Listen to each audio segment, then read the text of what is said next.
Нийгмийн үзүүлэлтийн төвөр судалгааны үр дүнг улс орны хөгжлийн бодлого төлөвлөлт болон олон улсын төсөл хөтөлбөрийн суурь мэдээлэл үнэлгээнд өргөнөөр ашигладаг учраас судалгааны асуумж боловсруулах, судлаачдын ажиллах орчин нөхцөл, судалгаанд хамрагдах иргэдийн урьдчилсан тандалт хийх, асуулга, сургалтын хөтөлбөрийн хяналтын мэдээлэл цуглуулах зорилгоор Хэнтээ аймгийн засаг захиргаатай хамтран туршилтын судалгааг зохион байгуулсан юм. Энэ удаагийн судалгаанд өрхөд суурилсан хүүхэд хөгжил, нөхөн үржихүүн эрүүл мэнд, хүн амд зүй, эрүүл мэнд гэсэн олон улсын түвшинд тус тусдаа хийгддэг 3 томоохон судалгааны асуумжийг нэгтгэж явуулах учир урьдчилсан бэлтгэлийг ийхүү хангаж байгаа юм. Орон даяар тархан суурьшсан судалгаанд санамсаргүй төврийн аргаар хамрагдах айл өрхийн гишүүдтэй ажиллах арга барил, судлаачдыг сургах сургалтын агуулга хөтөлбөрийг боловсронгуй болгох, болзошгүй эрсдлийг тооцох, даван туулах чадварыг бэхжүүлэх гэх мэт олон чухал ажлыг энэхүү туршилтын судалгааны явцад хийж гүйцэтгэсэн юм.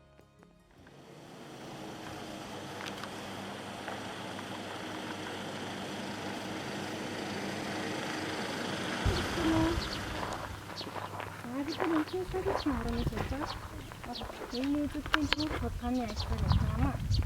Намайг ахлах гэдэг. Манай багийн гишүүн мөх жаргал хоёр судалгааны ажлаа танаад ирлээ. Энэ судалгаа маань нийгмийн үзүүлэлтийн төв судалгаа гэсэн. За хөдөлгөөнгүй яг наа. Энэ хоёр дээр л гэсэн шүү. За. Тэнж бол.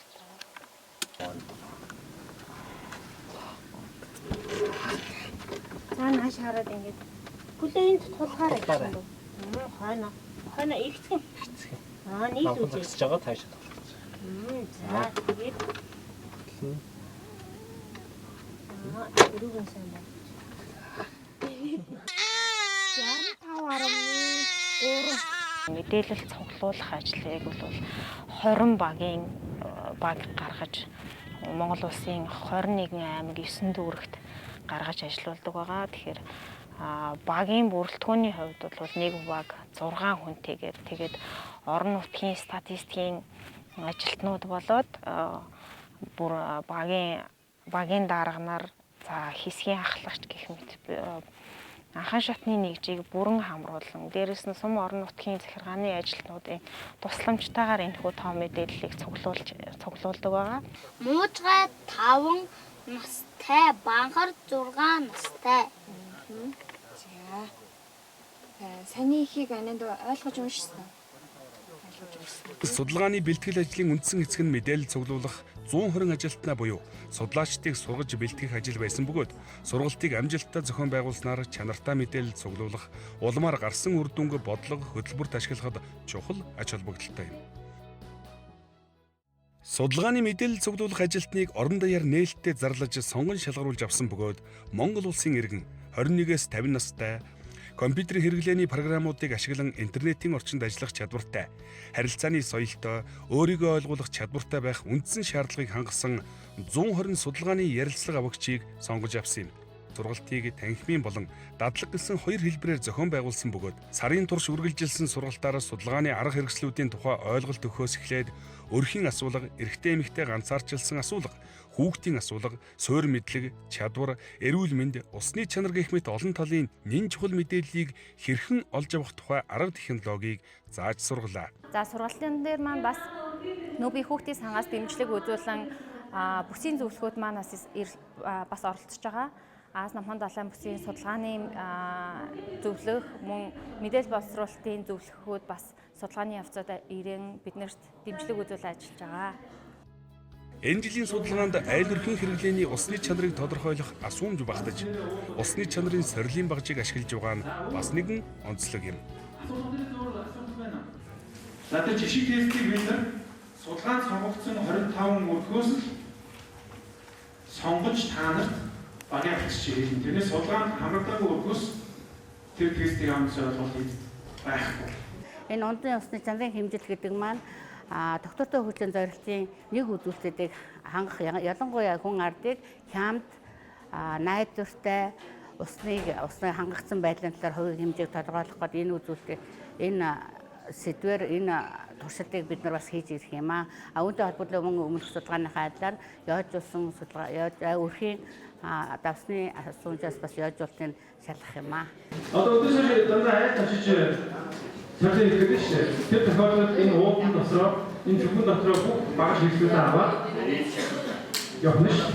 Тэгээ арайтай очиж яг энэ ариутгсан уултасаа айгаад шиг.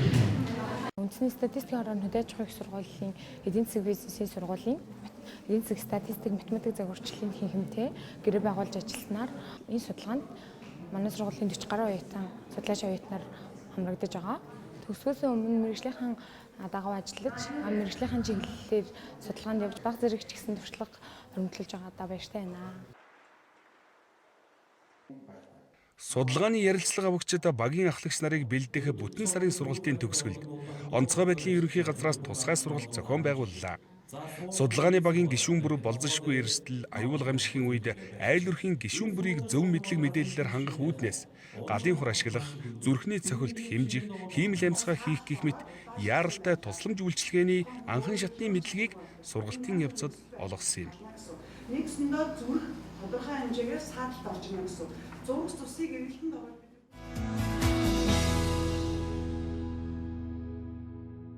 Тогтвортой хөгжлийн зорилт болон хүн амын эрүүл мэндийн нөхөн үржихгүй.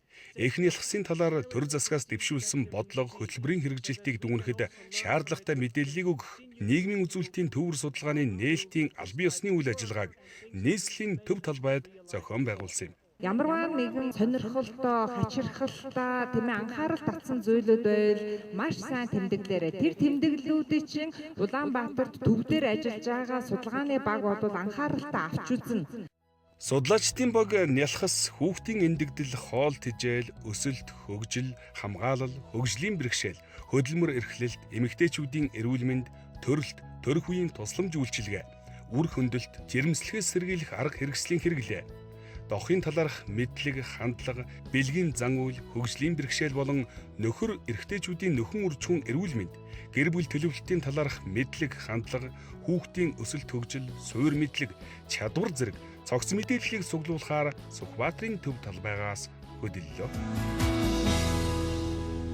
Улаанбаатар хот 21 аймаг 330 сумын 1615 багийн судалгаанд сонгогдсон 14500 өрх бүрт судалгаанд эдвэх зүтгэлтэй оролцох уриалгыг урьдчилан хургуулсан юм.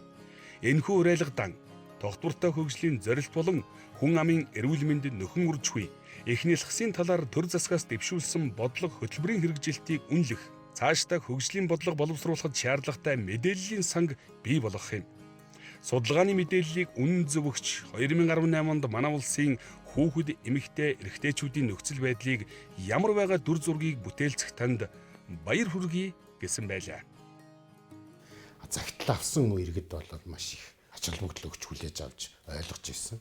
За яг судалгааны бол нэг эмэгтэйгээс авж байгаа судалгааны дундаж хугацаа ерөнхийдөө 45-аас одоо 90 минут, цаг 30 минутын үргэлжилдэг ийм их урт хугацаанд нэлээд нарийн авдаг учраас бас иргэдэд нөгөө тэрүүнчин өрхтөө хөдөлмөр эрхлээд өөр ажил хийгээ байж хат нэгээс жоохон ажилтан жоохон садаа болдог ийм хүндрэл байдаг.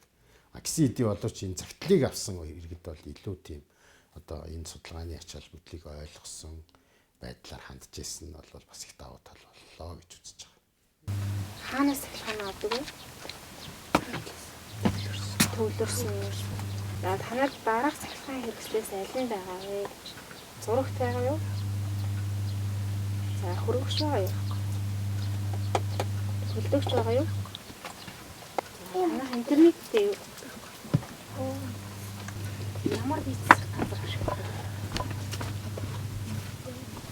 Тэр хамгийн чухал нь ундны усны чанарыг тодорхойлох судалгааны одоо асуулгууд орсон. За ингэснээр нийгмийн өвчлөлттэй холбоотой бас мэдээллүүдийг гаргах боломжтой гэж үзэж байгаа. Тухайн нутаг дэвсгэрт оршин сууж байгаа хүмүүсийн эрүүл мэндийн нөхцөл байдалтай өвчлөлттэй холбож үзэх юм бол их сонин дүр зураг гарах байхаа гэж бодож байна.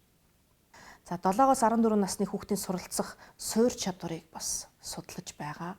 Энэ хоёр тооны аль нь их тоолээ? 67. Өөстөө. За энэ хоёр тооны хүн амын одоо боловсролын төвшнийг бол байршлаар нь аж байдлын төвшнгөөр нь за хүүсийн байдлаар нь гаргадаг. Мөн өрхийн тэргүүлэгчийн боловсролын төвшин бол бусад одоо гишүүдэд хэрхэн нөлөөлж байна. Эцэг эхийн боловсролын төвшин хүүхдийн боловсролд хортой хэрхэн хамааралтай байна гэсэн наривчлсан судалгааг гарган одоо боловсролын салбарт ялангуяа одоо бодлого төлөвлөлтөнд одоо ашигладагаараа их онцлог болж байгаа. За нөгөө талаар бид нэр албан ёсны болон захиргааны статистик мэдээгээр гардгуу үзүүлэлтүүдийг энэхүү төвөр судалгаагаар гарган бодлого төлөвлөлт одоо хөрөнгө оруулалтад ашиглан судалгаад наривчлан ашигладаг байгаа. Томоос нэхлэг хүмүүсийнхаа нэрийг хэлээд байгаа. Энхэртэ. Сүбэдэгийн энхэртэ. Нэлээд том ач холбогдол юу гарсан гэхээр цаг хугацааг асар их хэмнэж байна. За цаас гэхэд бол одоо жишээ нь нэг эмэгтэйгээс одоо 50-аас 60 А4-ийн нүүр судалгаа авна гэд ботход 14,000-ыг ингээд үржүүлэхэд бол асар хэмжээний цаас орж исэн бол энэ цаас нь одоо хэмнэж байна. Дээр нь мэдээллийн аюулгүй байдал нууцлалын асуудал нэлээд одоо сайжирч байгаамаа. Мэдээллийн аюулгүй байдал нууцлал нь бол тухайн одоо тэр таблетын мэдээлэл бол төв рүүгээ шууд интернетийн орчноор бол шилжигдээд бааз дээр хадгалагдчихж байгаа. Нийгмийн аливаа үзэгдлийг тоогоор илэрхийлж гаргаж ирэх статистик судалгаанд оролцох урилга хүлээн авсан айлрах иргэдийн хувьд их хүүхдийн эрүүл мэндэд оруулж байгаа том хувь нэмэр гэж ойлгон ухамсарлаж нийгмийн үзүүлэлтийн төвөр судалгаанд идэвхтэй оролцлоо.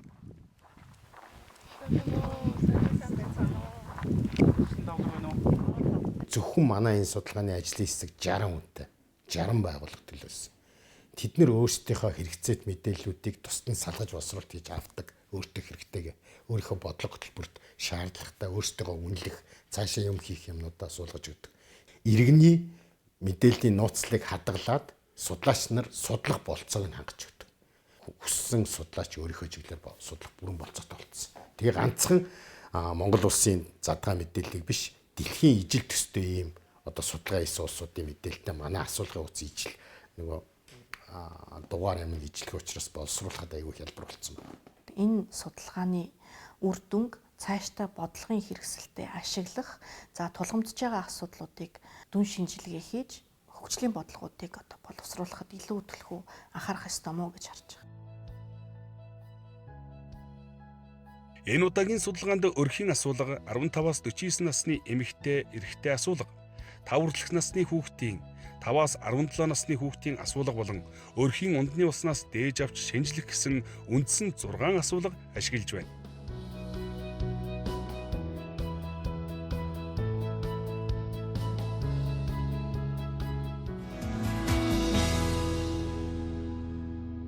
Статистикийн тухай хуулийн дагуу 5 жил тутамдаа явагддаг энэ нийгмийн үзүүлэлтийн төвөр судалгаанд оролцсон, хамрагдсан бүхий л хүмүүст нэн тэргүүн талархлаа илэрхийлмээр байна. Нүүбийн хүн амын сан, нүүбийн хүүхдийн сан зэрэг байгууллагууд манай Монгол улсад маш олон ажлуудыг хийдэг. Энэ дотроо манай статистикийн байгууллагатай бас удаан жил хамтарч ажиллаж ирсэн.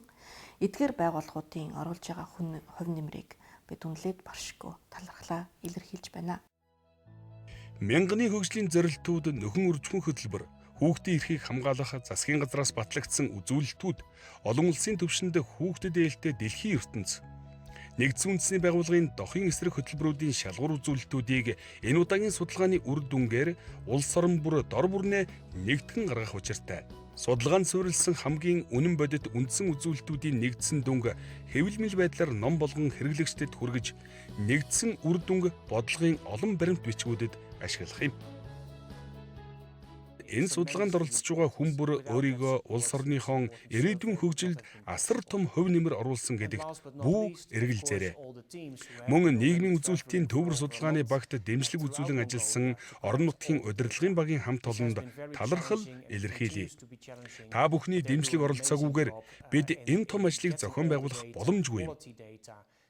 Хүүхдээ сонсож, хүүхдийн хөгжүүлж, хүүхдээ анхаарсан улс үндэстэн амжилттай хөгждгийн сайн жишээг бид хангалттай мэднэ.